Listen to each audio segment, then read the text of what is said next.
रामायण एक ऐसी महाकथा जहाँ हर पन्ने पर त्याग और मर्यादा की मिसाल मिलती है।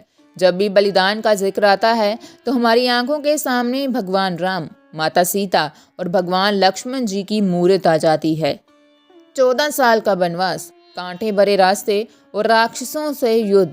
लेकिन क्या आप जानते हैं कि रामायण का सबसे बड़ा, सबसे खामोश और सबसे रुला देने वाला वनवास उस भयानक जंगल में नहीं, बल्कि अयोध्या के महलों की रेशमी चादरों पर काटा गया था। एक ऐसी पत्नी की दर्दनाक कहानी जिसने अपनी पति के लिए अपनी जवानी के 14 साल तक जिंदा लाश की तरह गुजार दिए। एक ऐसा विरह जहां पति जिंदा तो था लेकिन पत्नी उसे देख नहीं सकती थी। आज कहानी उस खामोश दर्द की, उस अनसुनी तड़प की, जिसे सुनकर आज आपकी भी आंखें भर आएंगी। नमस्कार दोस्तों, स्वागत है आपका संस्कृति पर।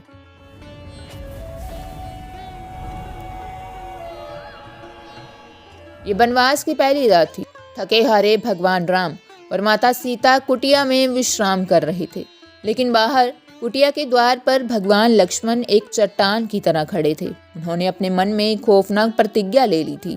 आने वाले 14 सालों तक मैं अपनी पलकें नहीं झुकाऊंगा।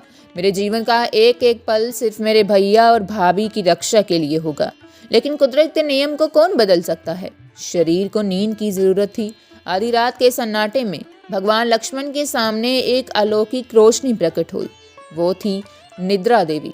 निद्रा देवी ने भगवान लक्ष्मण को चेतावनी दी, हे सुमित्रा नंदन, तुम प्रकृति के इस चक्र को नहीं तोड़ सकते। तुम्हें सोना ही होगा, वरना तुम्हारा शरीर नष्ट हो जाएगा। भगवान लक्ष्मण ने हाथ जोड़कर प्रार्थना की, हे देवी, मुझे वरदान दीजिए।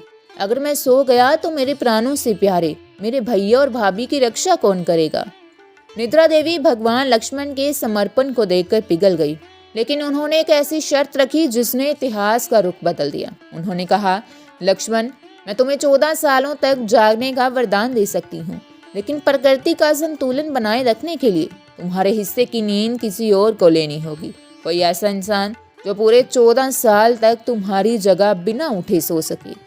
लक्ष्मण भगवान के पास सिर्फ एक ही विकल्प था, उनकी नवविवाहिता पत्नी उर्मिला, जो पहले ही अयोध्या के सूने महल में अपने पति के वियोग में तड़प रही थी।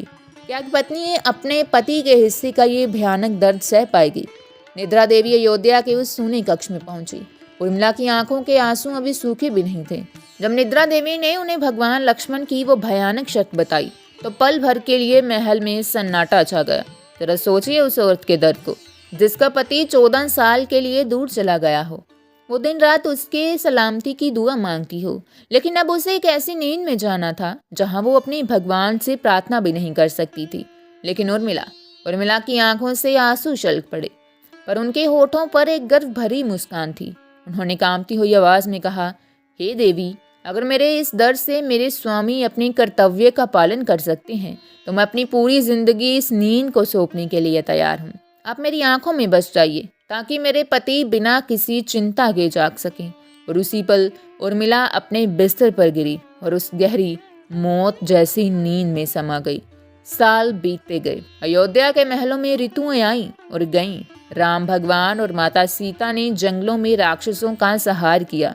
सीता हरण का महादुख झेला। रावण से युद्ध हुआ। इस दौरान भगवान लक्ष्मण एक पल के लिए भी नहीं सोए, लेकिन महलों की उन 4 दीवारों में उर्मिला का शरीर सो रहा था और उनकी आत्मा लगातार तड़प रही थी।